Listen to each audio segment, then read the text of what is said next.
하나님 말씀 함께 보겠습니다. 하나님 말씀 마태복음 5장 1절에서부터 4절의 말씀입니다.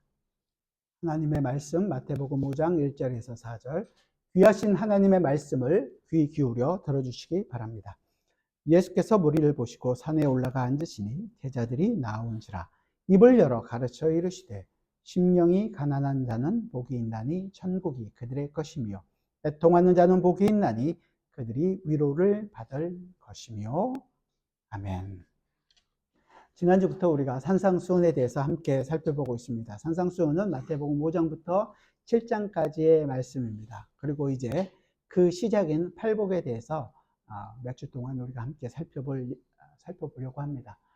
산상수훈 5장부터 7장까지의 내용은 크게 나눠서 한 세 가지로 이렇게 구조를 나눌 수 있습니다. 우리가 보고 있는 5장 1절부터 12절 팔복이라고 얘기하고 있는 이 구조는 구조적으로 보면 복의 종류를 여러분들에게 설명해 주고 있는 그런 내용이 아니라 하나님의 나라가 무엇인가, 그 기초가 어떤 것인가, 하나님 나라의 기초, 하나님 나라 백성이 어떤 사람들인가에 대한 부분들을 우리에게 얘기해 주고 있습니다.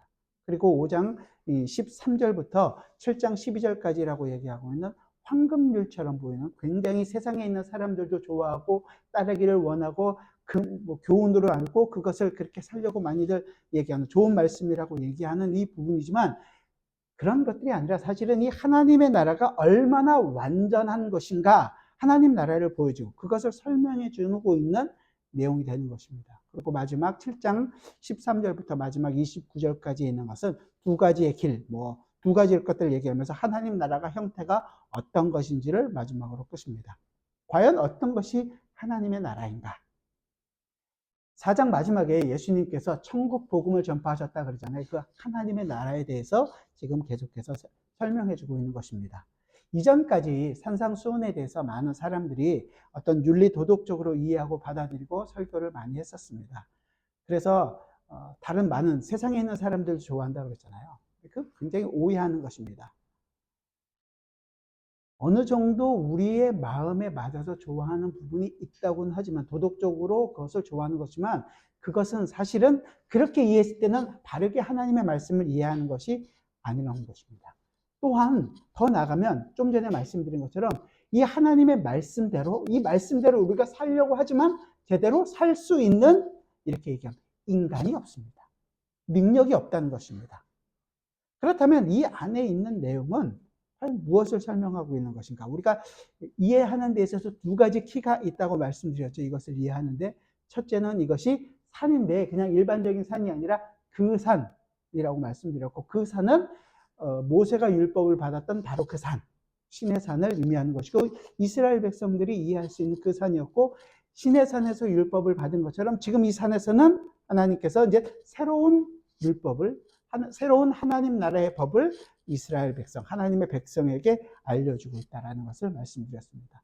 그것을 이해하는 두 번째는, 이게 무리들이 있었고 그 무리들 속에서 하나님의 백성 제자들이 나오고 그 위에 누가 계신 거예요? 예수님께서 설명해 주시고 있었죠. 신의 산에서는 어땠습니까? 이스라엘 백성이 신의 산 밑에 있고 모세가 신의 산에 올라가서 하나님으로부터 율법을 받았습니다. 그러니까 하나님이신 예수님께서 새로운 하나님 백성인 이 제자들에게 하나님의 법을, 하나님의 말씀을, 새로운 법을 알려주고 있는 것입니다.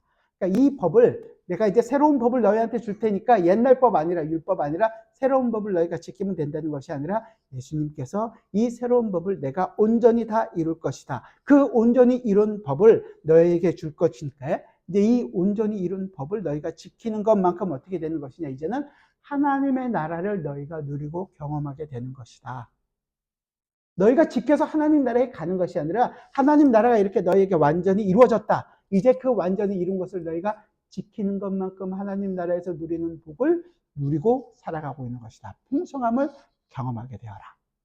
그 내용이 어떤 것이냐, 팔복으로 시작하는 것입니다. 우리 그 팔복의 내용들을 한번 살펴보겠습니다.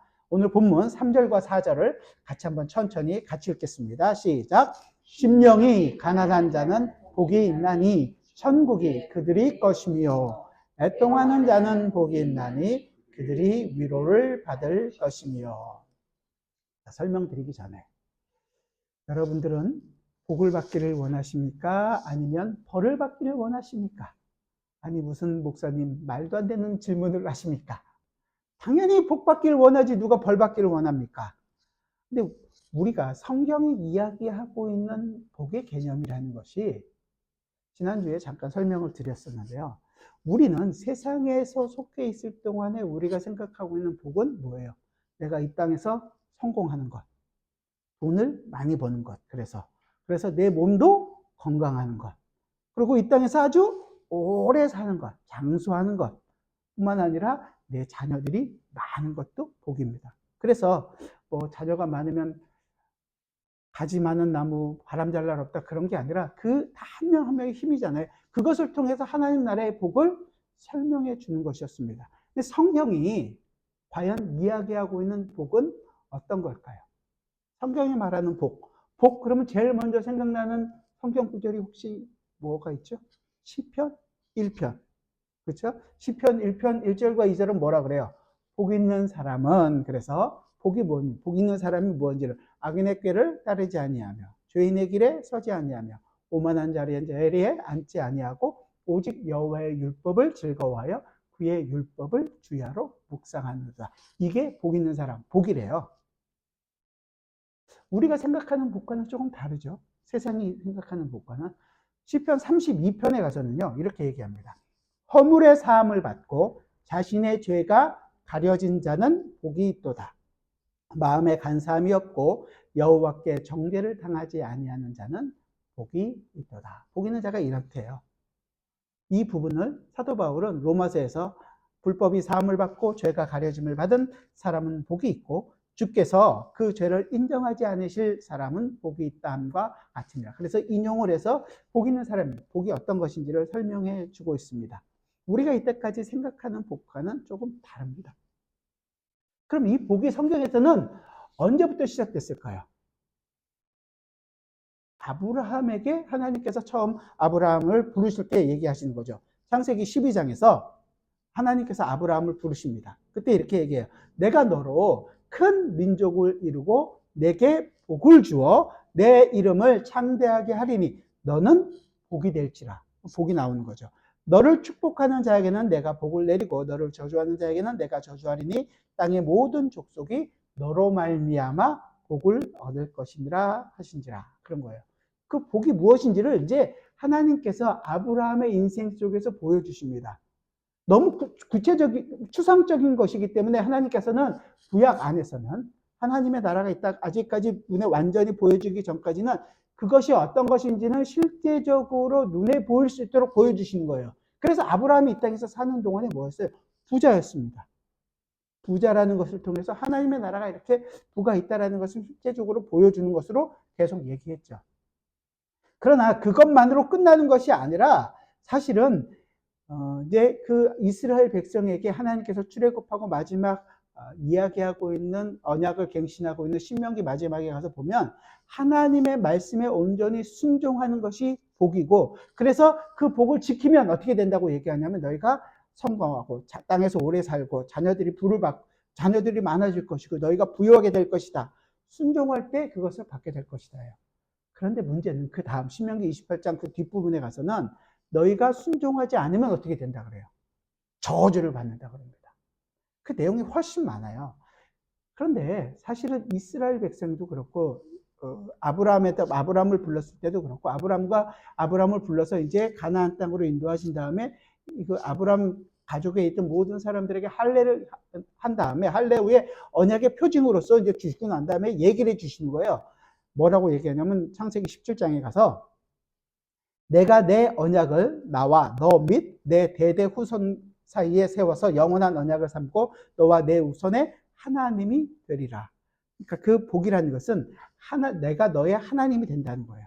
내가 너와 내 후손에게 내가 거류하는 이 땅 곧 가나안 땅을 주어 영원한 기업이 되게 하고 나는 그들의 하나님이 되리라. 그래서 복이라는 것은 이스라엘 백성에게 하나님이 그들의 하나님이 되고 이스라엘은 뭐가 되는 거예요? 내 백성이 된다라는 것을 보여주는 것입니다. 이게 하나님과 우리 인간 간의 언약적인 관계 안에 들어와 있다는 거예요.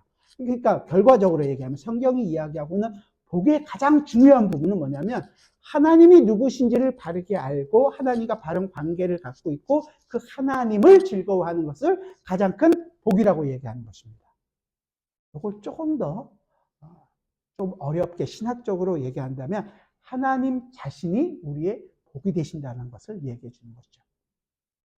그래서 하나님이 이스라엘이라는 우리 인간을 대표하는 샘플로 삼으셔서 이스라엘 민족을 어떻게 하나님이 택하시고 그들을 그 불평하고 불만족하고 하나님을 원망하는 그 이스라엘을 계속해서 하나님은 놓치지 않고 하나님의 백성으로 이끌어 가셔서 하나님의 백성다운 모습으로 만들어 가시는가를 보여주는 거예요.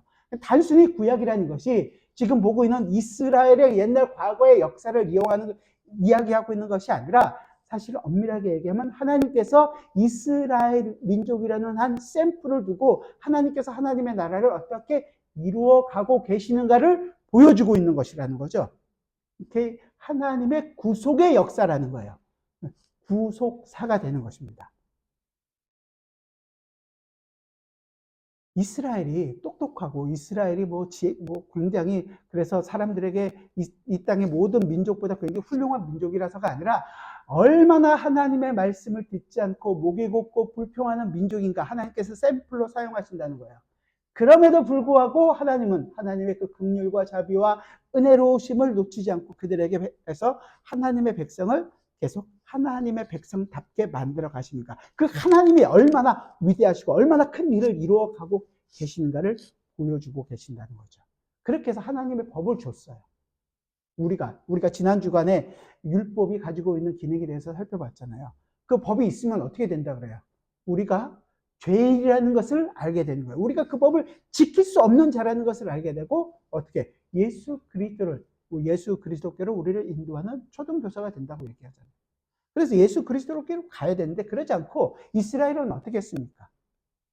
나는 그것을 잘 지킬 수 있다. 더 크게 만들어서 그것을 다 지키고 있으면 율법을 지킬 수 있다라고 가고 있었던 거죠.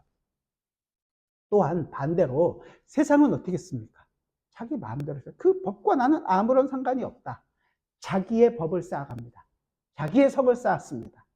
그래서 성경은 그것을 바벨탑을 쌓은 것으로 나오기도 하고 때로는 느부갓네살이 쌓았던 금신상을 통해서도 보여주기도 합니다. 우리는 언제나 우리의 성을 쌓고 세상은 그 자기의 자랑으로 삼고 살아가는 거죠.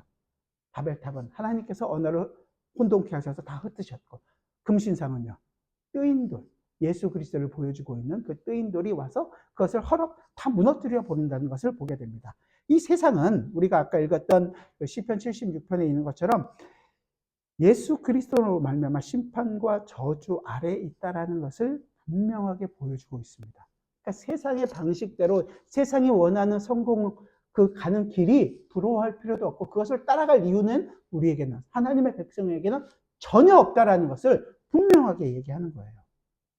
자, 이런 것들을 가지고 우리가 산상수훈을 보게 되면 이 산이라는 개념이 이제는 새로운 율법이 주어지는 것이 아니라 이 새로운 율법을 지금 말씀하고 있는 예수 그리스도께서 완전히 이루셔서 이 이루신 그 말씀이 하나님의 백성들에게 적용되고 있다는 것을 이제 알게 되는 것입니다.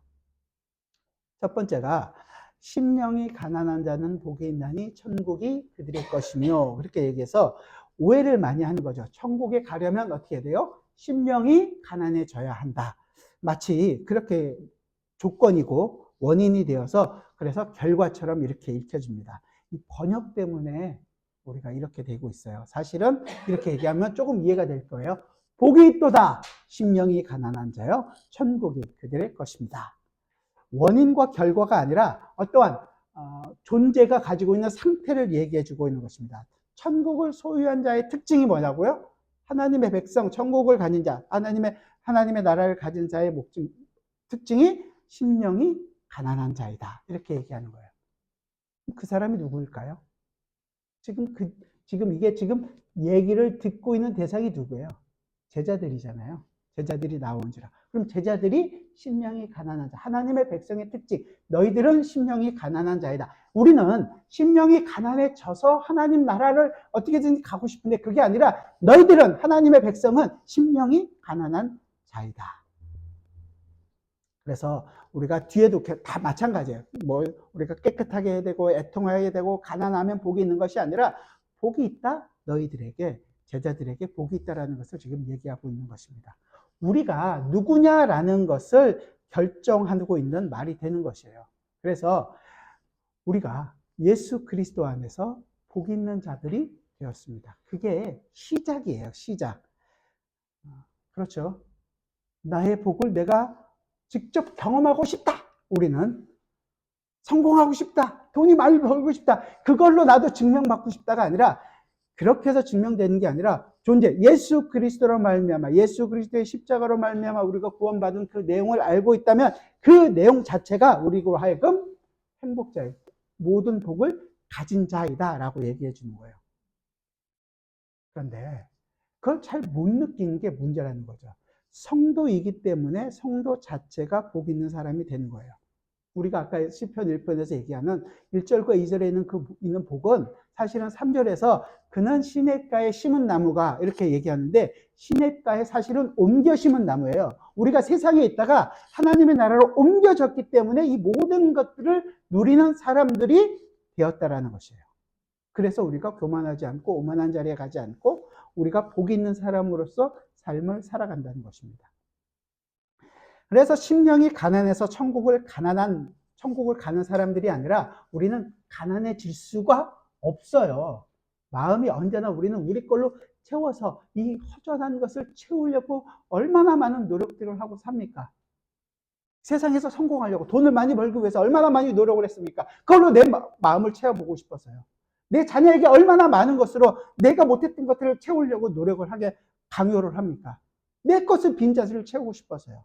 하지만 그렇게 해서 채워지지 않는다는 것을 우리는 너무너무 잘 압니다. 우리 하나님 앞에 기도할 때도 그러잖아요. 기도할 때 어떻게 기도해요? 마음을 비우고 하나님 앞에 그냥 전심을 다해서 아뢰면 마음을 비우고 전심을 다해서 아랠 내용이 있나요? 그럼 불교에서는 하는 용어를 가지고 와서 우리가 그렇게 마치 잘할 수 있는 것처럼 그렇게 해야지 하나님이 기뻐하신다는 것처럼 생각하는 경우들이 많단 말이죠.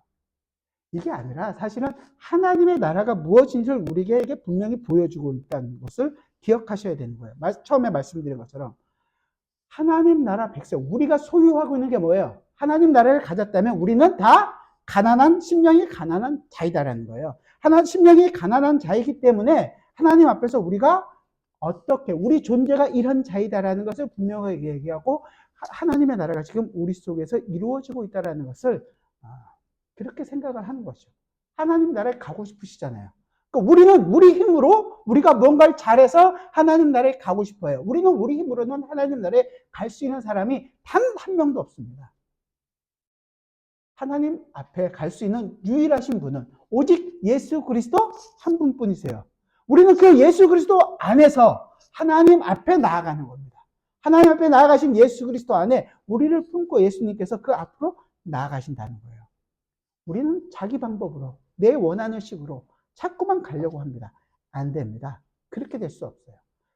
이렇게 심령이 가난해지신 분이 누구세요? 예수 그리스도 한 분뿐이십니다. 그걸 사도 바울은 빌립보서 2장에서 이렇게 얘기합니다. 빌립보서 2장 5절부터 11절의 말씀입니다. 빌립보서 2장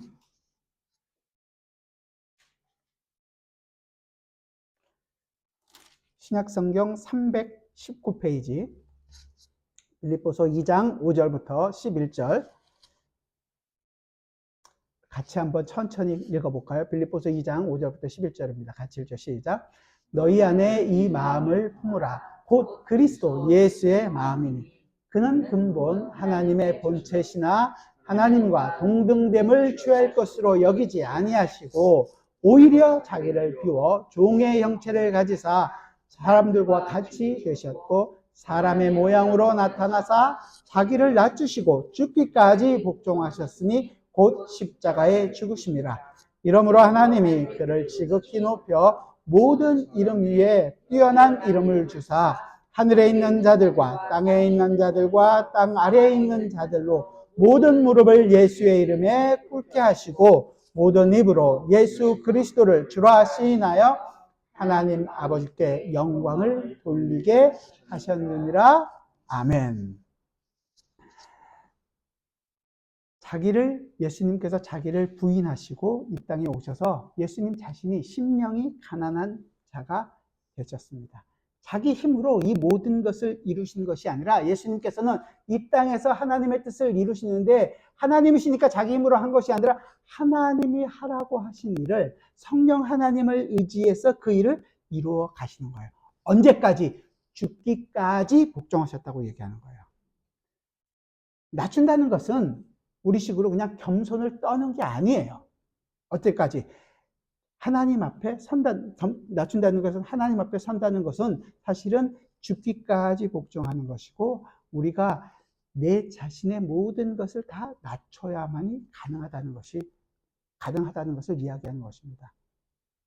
성령이 우리와 함께 하신다면 이제 나는 죽었고 내 속에 있는 예수 그리스도가 산다라는 것을 계속 부인하는 거죠.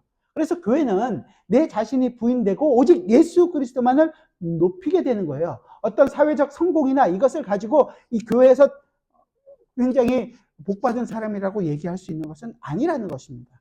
그래서도 안 된다는 거죠. 교회에서 믿음을 설명하는 것은 오히려 연약하고 약하고 보잘것없어 보이는 그 사람이 오히려 하나님 앞에 당당하게 얘기할 수 있는 것이고 모든 사람 앞에서 하나님의 도움을 내가 가지고 살아갑니다라는 것을 보일 수 있는 것입니다. 많은 은사가 있음에도 불구하고 그 은사를 가졌으니까 하나님께서 그를 놀라게 쓰시는 것이 아니라 그 인사로 말미암아 자기 자신이 부인되고 있는 바로 그것이 하나님의 영광이 되는 것입니다.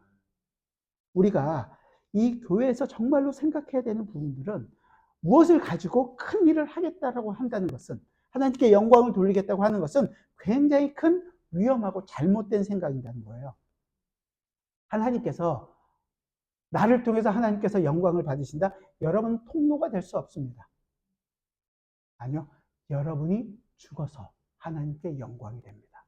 우리는 안 죽어서 우리 힘과 우리의 뜻대로 자꾸만 하나님께서 나를 뭘 사용해 주시기를 원한다고 얘기하지만 아니요. 여러분들은 죽어야 됩니다. 우리 모두가 죽었을 때 하나님의 영광이 드러나게 됩니다. 또 다른 오해는 하나님 나라를 위해서 우리 함께 큰 일을 도모합시다. 큰 일을 우리끼리 도모해서는 우리는 다 망하는 길로 갑니다. 하나님은 반드시 하나님의 방법과 하나님의 때 하나님의 일을 이루어 가실 것입니다. 그렇기 때문에 우리는 우리의 비전을 내세울 필요도 없습니다. 하나님은 하나님의 나라를 온전히 전하고 하나님의 나라가 우리 속에서 이루어지기를 우리는 항상 기대하고 그 하나님의 나라 속에서 내가 지금 그 하나님 나라에 맺혀지고 있는 열매들이 내 삶 속에서 맺혀지고 있는가를 항상 돌아봐야 되는 거지 우리의 힘으로 우리의 일을 만들어낼 수 있다? 그럴 수는 없는 것입니다.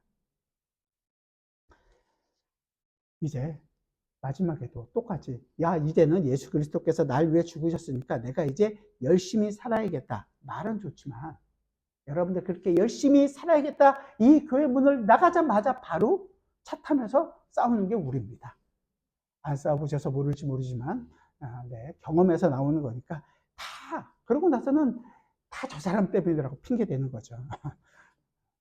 그리고 상처를 받고 마음이 아파합니다. 우리는 우리 힘대로 싸웠을 때는 결코 싸울 수가 없습니다. 하지만 그랬을 때는 성령의 열매가 맺히는 것이 아니라 오히려 내 자신의 열매를 자꾸만 맺으려고 하는 거예요.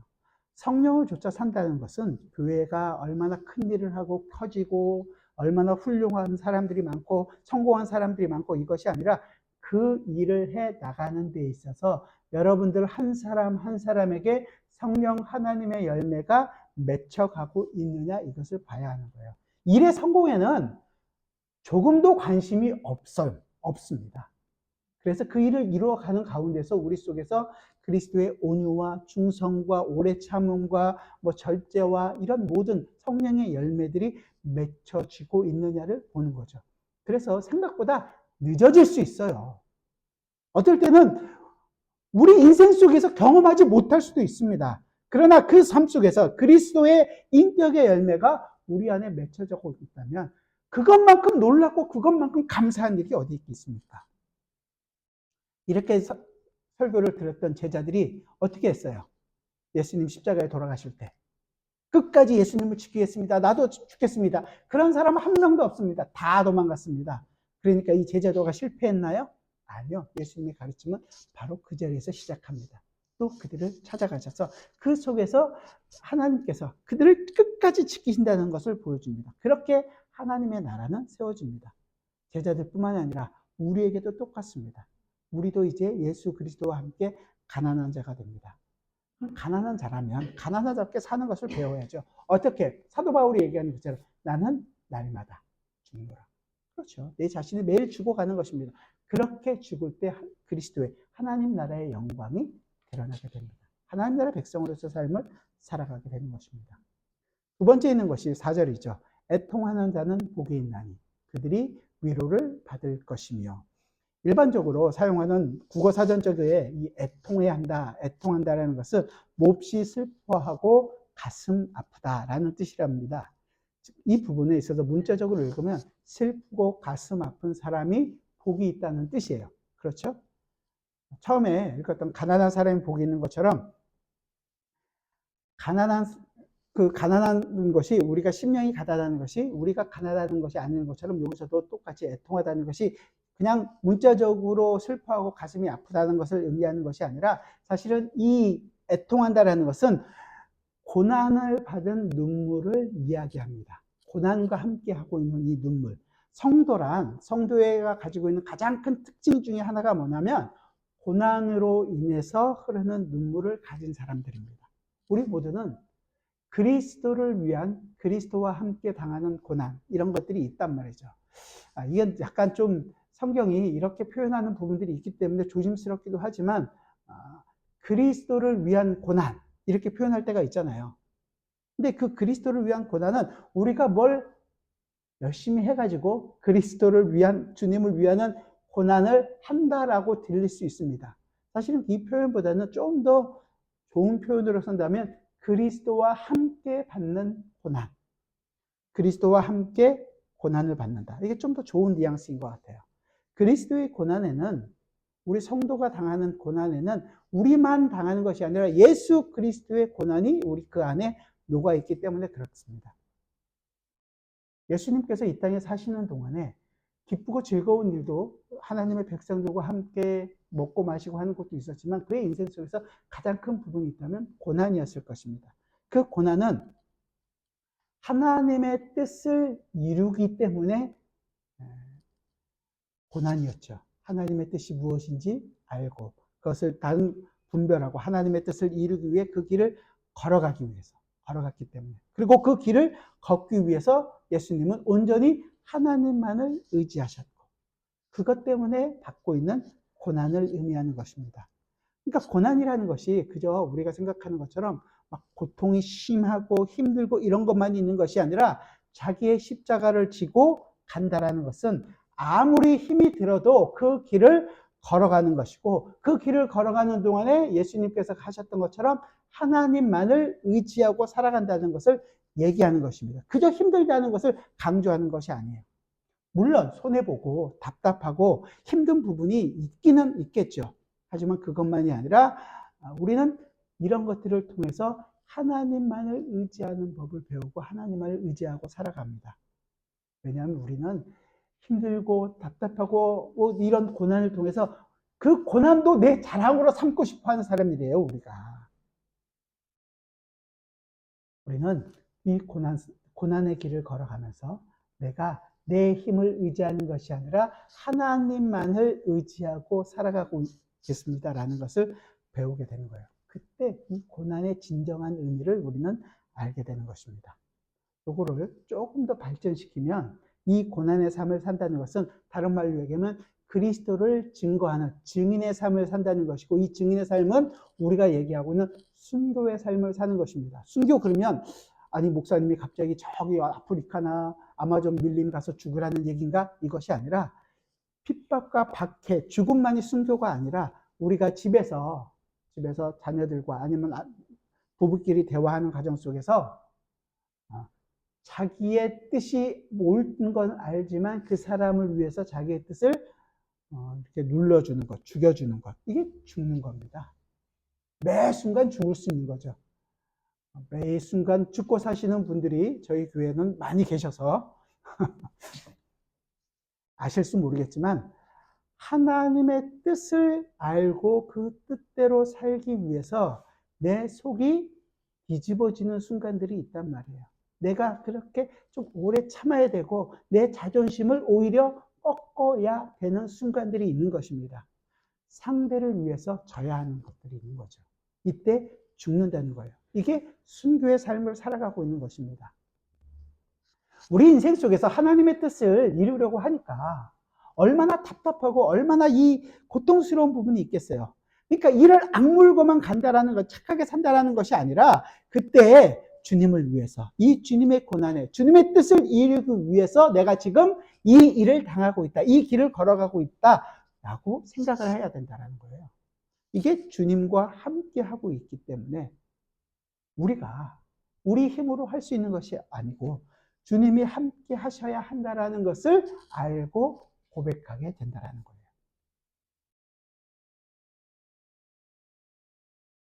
자꾸만 우리는 어떻게 해서든지 내 자랑과 내 만족과 내가 이렇게 해서 하나님께 좀 하나님을 높여드리고 싶어 하는 마음이 너무도 많죠.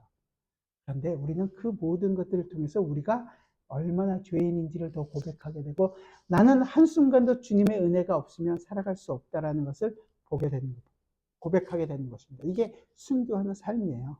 내 자신이 죽고 오직 그리스도만이 나타나는 것. 이것을 가리켜서 애통하는 자의 삶이라고 이야기하는 것입니다. 그냥 죽으면 너무 편할지도 모르는데 죽지 않고 이 땅에서 살면서 내가 이 죽음과 같은 것들을 매 순간 경험하게 되는 것은 쉽지 않은 일이겠죠. 우리가 우리의 목숨을 걸어서 하나님의 큰 일을 해봤자 그 목숨값이 얼마나 크겠습니까? 물론 그게 아무것도 아니라는 것은 아닙니다. 굉장히 중요하고 있는 것이겠지만 우리의 목숨을 다 바쳐서 교회를 세우는 일은 정말로 어떻게 보면 하나 작은 일에 불과할지도 모르겠습니다. 많은 제가 지금 기억이 잘 안 나는데 교회가 순교자의 피 위에 교회가 세워졌다 이런 얘기들을 많이 합니다. 그 말은 전혀 다른 말입니다. 잘못된 말입니다. 교회는 오직 예수 그리스도의 십자가 위에 세워져 있습니다. 그리고 그 예수 그리스도의 십자가만을 증거할 때 진정한 힘을 가질 수 있습니다. 만약에 순교자의 피로 교회가 세워졌다면 유럽 교회가 지금 이 모양 이 꼴은 안 됐겠죠. 아니 한국 교회가 지금 이 모양 이 꼴은 안 되겠죠. 오직 그러나 하나님의 교회는 예수 그리스도의 십자가 위에 세워지고 그 예수 그리스도의 십자가의 보혈이 하나님의 백성으로 하여금 다시 한 번 더 하나님 앞에 나오게 하고 그것 때문에 마음이 아파하고 그것 때문에 주님을 찾고 구하게 될 것입니다. 따라서 이제 우리는 비장하게 죽은 것도 때로는 필요하겠지만 매일 예수의 삶을 살아가는 것이 굉장히 중요한 거예요. 매일 죽어야 하고 예수 안에서 우리가 살아가야 하는 것입니다. 이 애통한다는 것은 그래서 정서적인 면이 들어있는 거예요. 눈물을 많이 그것 때문에 아파하고 눈물을 흘리는 것만큼 하나님의 위로를 우리가 받게 되는 거죠. 이 위로를 받는다는 것이 사실은 함께 괴로워한다는 의미가 같이 있어요. 이게 제일 잘 나와 있는, 잘 표현한 부분이 아마 로마서 12장인데요. 제가 읽어드릴게요. 로마서 12장 15절인데요. 즐거워하는 자들과 함께 즐거워하고 우는 자들과 함께 울라. 이게 위로한다는 것입니다. 우리가 그런 사람이냐? 우리가 아니라 실질적으로 이 위로할 수 있는 자는 오직 예수 그리스도 한 분이에요. 위로한다는 게 보혜사가 위로자라는 의미거든요. 보혜사는 우린 성령만 보혜사라고 생각하는데 예수님께서 제자들에게 얘기하잖아요. 내가 가게 되면 또 다른 보혜사를 너희에게 보낼 것이다. 그러니까 또 다르리라는 거예요. 보혜사가 있는 거 아니에요. 이미. 그 보혜사가 누구예요? 예수님 자신이란 말이에요. 예수님 자신이 보혜사가 돼요. 복이 있도다. 애통하는 자여. 너희가 위로를 받을 것이다. 실질적인 의미에서 너희가 보혜사이신 예수 그리스도 그리고 그분이 보내신 또 다른 보혜사 성령 하나님의 그 놀라운 능력과 영광 속에 있다라는 것을 의미한다라는 것을 알게 되는 것입니다. 그냥 위로해주고 힘만 주는 것이 아니라 그 주님께서 이제 우리 안에서 함께 거하시면서 우리와 함께 울고 우리와 함께 우리에게 힘을 주시고 우리와 함께 이 길을 걸어가고 계시다는 것을 보여주는 거죠. 고난으로 살아가는 여러분들이요. 여러분들이 진정으로 복이 있는 사람들입니다. 왜냐하면 그 길을 성령 하나님께서 우리와 따로 떨어져서 너희들 이기면 내가 힘을 줄게 이것이 아니라 우리와 함께 이 자리에 오셔서 그 고난을 받으시고 함께 아파하시고 함께 눈물을 흘리시며 함께 이 고난의 길을 걸어가고 계시기 때문입니다. 주님께서 이 자리에 오셔서 그 모든 것들을 담당하시고 결국 십자가에서 죽으셨습니다. 단순히 우리의 죄값을 치렀다는 것이 아니라 더 크게는 하나님의 뜻을 온전히 다 이루시고 순종하셨습니다. 이것이 주님의 애통입니다. 그 애통하는 자이십니다. 그렇게 애통한 자이시기에 또한 우리를 위로하신다는 것입니다. 그리고 주님의 애통은 사실은 하나님의 백성, 우리를 바라보시며 애통하고 계신 것입니다. 하나님의 마음으로 우리를 보시면서 슬퍼하셨습니다. 왜냐하면 하나님의 아들이 와서 너희에게 돌아오라, 하나님의 백성들이여 돌아오라고 얘기하지만 그들은 돌아오지 않는 것을 보시고서 애통하셨습니다. 우리가 나중에 보게 되겠지만 예수님 비유로 마태복음 21장에서 악한 포도원 농부들을 비유를 하면서 주인이 포도원을 아름답게 만들었습니다. 그리고 농사 지을 수 있도록 다 해놓고 종들에게 농사를 마치고 주인이 갔습니다.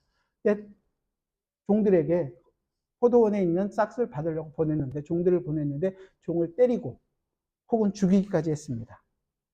그랬더니 이 주인이 이제는 내 아들을 보내면 그들이 대우할 것이다 라고 아들을 보냈습니다. 그랬더니 그 종들이 뭐라 그래요? 이는 상속자이니 우리가 저 아들을 죽여버리고 이 포도원을 우리가 갖자. 아들을 죽입니다. 그 아들을 죽이는 일에 정말로 자기의 최선을 다합니다. 자기가 그 일을 하는 데 있어서 너무도 잘한다고 생각하고 그 일을 하는 거죠. 그런 우리들을 보시면서, 하나님의 백성들을 보시면서 주님은 아파하셨습니다. 그래서 이 아픔을 히브리서 기자는 통곡과 눈물이라고 표현합니다. 히브리서 5장인데요. 그는 육체에 계실 때 자기를 죽음에서 능히 구원하실 이에게 심한 통곡과 눈물로 간구와 소원을 올렸고 그의 경건하심으로 말미암아 들으심을 얻었느니라. 그가 아들이면서도 받으신 고난으로 순종함을 배워서 온전하게 되셨은즉 자기에게 순종하는 모든 자에게 영원한 구원의 근원이 되시고 하나님께 멜기세덱의 반차를 따른 대제사장이라 칭하심을 받으셨느니라. 아멘. 우리가 얼마나 대단한 존재인가. 우리가 하나님의 그 아들로 말미암아 구원을 받은 하나님의 아들들이 되었습니다. 이 예수 그리스도의 애통을 통해서, 이 고난을 통해 순종을 받아 주님께서 아들이 되신 것처럼 이제 우리도 그 안에서 아들이 되게 하셨습니다. 이제 우리도 그 삶에서 고난과 애통을 통해 순종을 배우는 삶을 살아가게 됩니다. 그러니까 단순히 순종이라는 것이 고난을 통해만 한다는 것을 우리가 알게 되는 거예요. 우리는 그래서 우리가 이때까지 옳다고 여겨졌던 우리의 뜻을 꺾어 나갑니다. 우리도 역시 고난을 통해서 이 순종의 자리로 나아가게 됩니다. 하나님의 뜻을 알고 우리가 지불해야 될 대가를 지불하고 내가 이때까지 옳게 생각하고 내가 맞다고 얘기했던 모든 것들을 다 부인하고 하나님만을 의지하는 것이 어떤 것인지 그 순종의 자리로 나아가게 되는 거죠. 쉬울까요? 여러분의 뜻을 꺾는 게 쉬울까요? 맞다고 생각했던 가치들이 다 버리는 게 쉬울까요? 그렇지 않을 겁니다. 어려울 것입니다.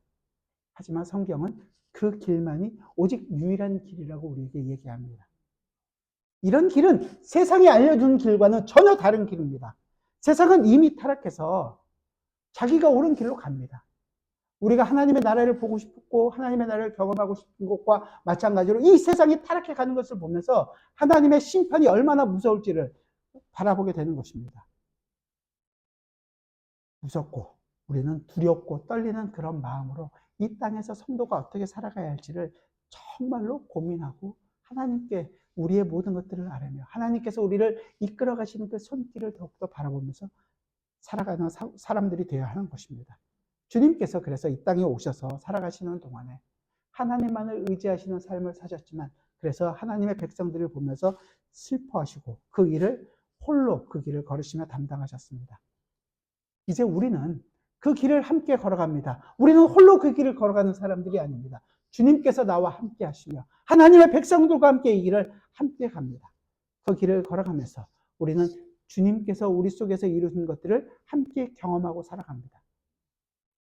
우리는 힘들다, 지친다, 어렵다 이런 고백을 하지만 주님은 얘기합니다. 수고하고 무거운 짐진 자들아 다 나에게 오라. 내가 너희를 쉬게 하리라. 나는 마음이 온유하고 겸손하니 나의 멍에를 메고 내게 배우라. 그리하면 너희 마음이 쉼을 얻으리니 이는 내 멍에는 쉽고 내 짐은 가벼움이라 하시니라. 그 쉽고 가벼운 짐을 우리에게 함께 지고 가자고 얘기하는 것입니다. 예수님이 가신 길을 우리에게도 똑같이 걸어가라고 얘기하십니다. 예수 그리스도의 마음을 알고 예수 그리스도의 마음 함께 예수 그리스도의 손을 잡고 경험하며 살아가는 길입니다. 우리에게 예수 그리스도의 인생을 살게 하십니다. 저는 이거보다 더 큰 복을 알지 못합니다. 그렇기 때문에 우리가 지금 보이는 것은 힘들고 어렵고 괴롭고 때로는 지치기도 하고 때로는 외롭기도 하지만 반대로 기쁘게 걸어갈 수 있는 유일한 이유입니다. 주님께서 나와 함께 계시기 때문입니다. 또한 주님이 말씀하신 것처럼 믿는 자에게 능치 못하는 게 없는 것처럼 이 길을 우리는 기쁘고 당당하게 걸어갑니다. 그래서 오직 하나님만의 뜻을 이루는 삶을 살아가게 된다는 것을 당당하게 고백합니다. 그래서 어떤 자리, 어떤 상황에서든지 우리는 하나님의 백성으로서 이 길을 걸어갑니다. 그 길이 죽음의 자리라고 할지라도 나는 이 매일매일 죽는 일체의 비결을 배우느라 당당하게 이야기하면서 걸어갑니다. 예수 그리스도 안에서 넉넉히 이긴 자로 우리가 다 부름을 받았습니다. 물론 잠깐 힘들다고 실수할 수도 있습니다. 그러나 포기할 수 없는 길입니다. 우리는 또 일어나서 이 길을 갑니다. 복이 또다 애통하는 자요. 예수님의 그 애통하는 자이고 예수님께서 그 통곡하시는 분으로 그 예수 그리스도의 위로를 하나님만 의지하시면서 하나님으로 받았던 그 위로를 우리에게도 쏟아부어 주십니다. 그저 하나님이 우리의 눈물만을 닦아주시는 것이 아니라 하나님이 우리와 함께 하시며 이 길을 걸어가고 있다는 것을 멀리서 그냥 필요한 것들을 던져주시는 분이 아니라 우리와 함께 아파하시고 우리와 함께 고난받으시며 우리와 함께 눈물을 흘리시며 우리와 함께 이 길을 걸어가시는 분이라는 것을 알게 됩니다.